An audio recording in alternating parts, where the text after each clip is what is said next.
Senator Schiff. Thank you, Mr. Chairman. Mr. Blanche, you represented the president in at least three criminal cases, the hush money payment case in New York, the January 6th case, and the Mar-a-Lago classified documents case. You said when you appeared last before this committee you would consult with ethics lawyers about that apparent conflict of interest in handling any case involving the president, having been his personal counsel. Did you consult with Joseph Terrell, a senior ethics lawyer at the department? I believe I met with Mr. Terrell, yes. Did Mr. Terrell tell you that ethics laws and policies required that you not be involved in cases involving your prior representation of the president? Yes. So in those three matters, the hush money payment case, January 6th case, Mar-a-Lago case, you were to recuse yourself? I'm recused, correct. Well, by the way, the cases are not ongoing, Senator, but to the extent there's any work around those cases, yes, I'm recused. So you said to CPAC a couple months ago, the other things that are happening, there is not a single man or woman at the Department of Justice who had anything to do with those prosecutions, meaning the prosecution of the president. So you're saying that it's not a conflict of interest for you to be involved in the firing of prosecutors who prosecuted your client, your former client? There's no conflict there? Is that no, there is. I wasn't involved. So that would be a conflict. At CPAC, you're taking credit for the firing of these Department of Justice lawyers, but you're not willing to take responsibility before this committee. Is that the case? No. Okay. I'm making. I said there's a you statement I gave you at were CPAC. bragging about this at CPAC, the firing of these prosecutors, the firing of the FBI agents, the getting rid of everyone who investigated your client. You were proud of that, speaking for the Department of Justice, but you don't think that's a conflict of interest. You moved to vacate. I don't think you're going to deny involvement in this. You moved to vacate the convictions of 12 Proud Boys and Oath Keepers, which erased their convictions, restored their gun rights. These people were convicted in the January 6th investigation, which also involved the president, who you represented. You were involved in dismissing those cases, were you not? I'm the acting attorney general, so yes, my department moved to dismiss. I was not involved. So you didn't recuse yourself from that matter. You were No. willing. There's no reason to, from the Proud Boys matter? Yes, it was. Lawyer, you know the rules. There are rules that say when I yes, have to there be are recused, rules, and that's not one of them. And there are rules, and when you're told to recuse yourself from investigations that you handle for the president, you're supposed to recuse yourself. No, when so I represented the president. you have also said, you've also refused to release Volume 2 of the Special Counsel's report. That was an investigation into the Mar-a-Lago documents case. How is that not an abundant conflict of interest? Refusing to release to the public an investigative report of an investigation into your client. I am not a judge. A federal judge. No. The department's position under you, Mr. Blanche, was do not release the report. So that position. If you went into court asking them to release it, it would be released by now. So how is that not a patent conflict of interest? What you're saying happens to not be true. I did not do that. What you're talking about happened before I became the Deputy Attorney General. So you support the release of Volume 2? No, I don't, but I'm recused and it had nothing to do with that case. Like, you can't accuse me of violating my ethical rules and then lie about what I did. So you had nothing to do with the decision to prohibit the release of the report? You had nothing to do with the department's position? I wasn't in court. No, I'm not asking whether you were in court. I'm asking you whether anyone sought your opinion or used your guidance in refusing to release Volume 2.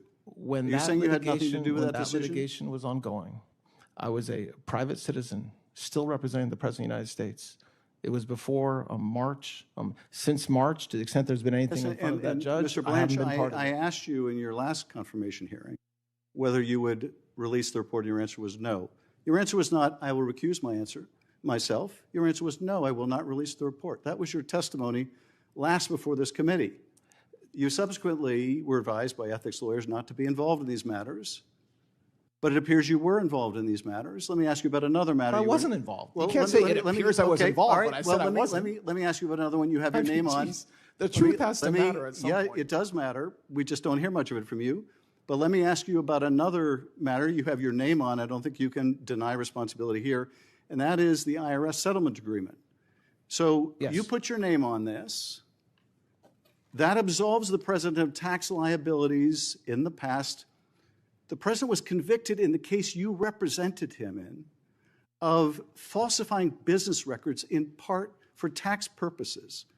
Does this settlement not absolve the president of any liability for tax crimes associated with what he's already been convicted of? That's not what he was convicted of. It not having to do with Well, tax purposes. I'm happy to read the statement of facts. The participants took steps that mischaracterized for tax purposes the true nature of the payments made in furtherance of the scheme. So you know, The Mr. participant Blanche, there was not the president. It was somebody else. well, if the president is conspiring with others to falsify business records to help them cheat on taxes, he is also exposed to liability. You know that as well as I do. He can't be audited for that. And of course he can be.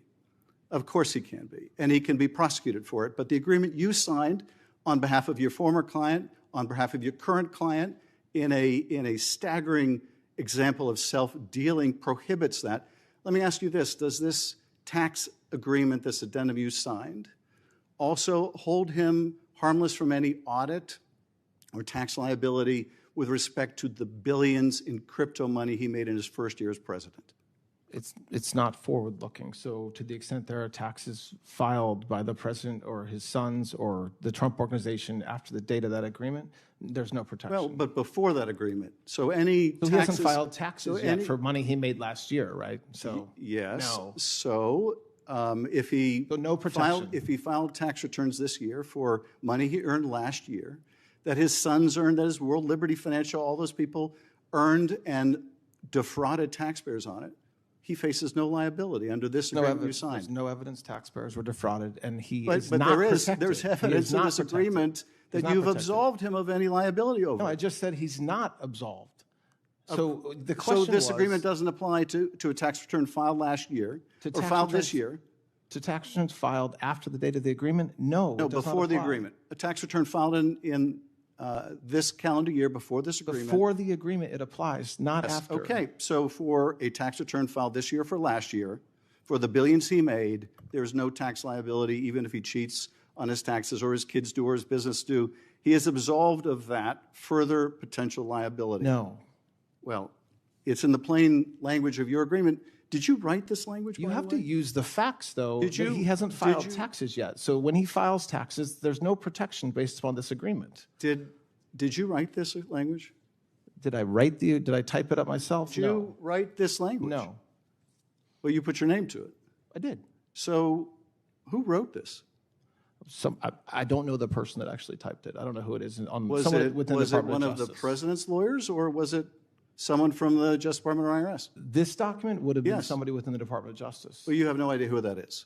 I don't know the name of the person that typed And it up. did you debate with them the statute of limitations, which clearly would preclude the president's claim, this $10 billion lawsuit? We had extensive discussions internally about the underlying litigation. And did you reject the statute of limitations defense? I'm not a judge. I don't reject But things. you I mean, signed an there was- agreement there for was- the there was U.S. discussion around You the signed an litigation. agreement for the U.S.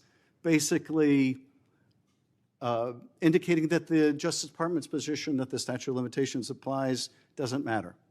I did. That's not what I said. I didn't Well- say that anywhere. Who rejected the 25 defenses the IRS had to this sham lawsuit? Who rejected them? Who said that these defenses we're not going to accept, we're just going to go with the president's agreement in the slush fund and this immunity? There was a lot of discussion internally. But you made the about decision. case. What's the decision? What do you mean? You made the decision to not defend the IRS and the Justice Department. You made the decision and said to sign this slush fund agreement. We made the with decision to settle the case, correct? Yeah. And in doing that, you basically decided that you were going to be the lawyer for the president and the lawyer for the IRS and the Justice Department. As the court found in this No. case, there was no adversarial relationship. Yes, the there court found it was a sham, it was a collusive relationship. And what I don't understand, Todd Blanche, what happened to the Todd Blanche who was a prosecutor in the Southern District of New York? What happened to the prosecutor people had respect for? What happened to the prosecutor who once respected the rule of law? What happened to the prosecutor who said that there wouldn't be a whiff of political partisanship and then prosecutes the president's enemies over Seychelles cases, over making a video stating the plain law and Constitution? What happened to the Todd Blanche of the Southern District of New York that could convert him into you, someone willing to say the president has both the right and the duty to prosecute his political enemies? I cannot imagine the Todd Blanche of the old days would have ever done that. What happened to you, Todd Blanche? I'll tell you this. I think Robert Caro had it right when he said that power doesn't corrupt as much as it reveals. I suspect it has just revealed who you are. And who you are is someone willing to sacrifice everything you once believed in for that title, for that position of Attorney General. And it is a sad story that we have seen from Trump appointee after appointee after appointee. We have seen people compromise themselves little by little and then a lot by a lot until they're sitting before this committee and trying to justify the unjustifiable. I yield back. Okay. May I just briefly respond, Chairman? Yes, you may. Very briefly. So you asked me what happened to Todd Blanche. I am still here. I am the same exact person I was when I was a federal prosecutor in the SDNY, which is do the right thing and do everything you can to keep communities safe. So when I was a line prosecutor, when I was a supervisor, when I was the head of a division, my motivation and my goal was the same thing with the people who worked with me and worked for me, which is do the right thing, enforce the laws, and put bad guys in jail. And so you spend time talking about, I did not interrupt you. I did not interrupt you. A little courtesy would be appropriate. So when you ask me what has changed, okay, and you talk about a single document that I signed, okay, and somebody had to sign that document when the president sued, okay, so I tried to do the right thing. What I do every single day, and what the prosecutors in this country do every single day, and the nearly 100,000 indictments and informations that have been filed since January 20th, is exactly what everybody in this building should want the Department of Justice to do, which is to make our communities safer, enforce the laws, both civilly and criminally, and always do the right thing with integrity, which is exactly what I'm doing. So I am the same Todd Blanche I was when I was a federal prosecutor in the SDNY.